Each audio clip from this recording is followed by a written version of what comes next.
These are the front seat covers for a Daimler V8 250.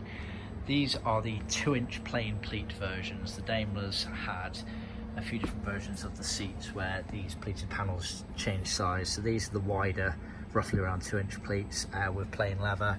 They also did 1-inch narrow pleats, and they also embossed on these pleated panels as well. These have also been done in grained leather. As you can see, we can also offer smooth depending on the colour. See our website for details.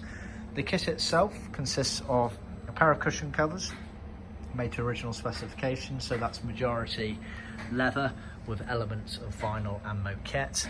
The actual cushion covers here were moquette with leather. There was no vinyl on these, so the moquette makes up the retainers here, and also the inside surround that goes onto the gearbox on the inside area.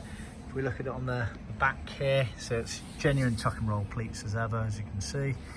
You then get this piping sewn into the back, which is used to attach it to the framework, etc. on the car. And you can see here it's obviously all top stitched as per original spec for the surround. You then get a pair of backrests.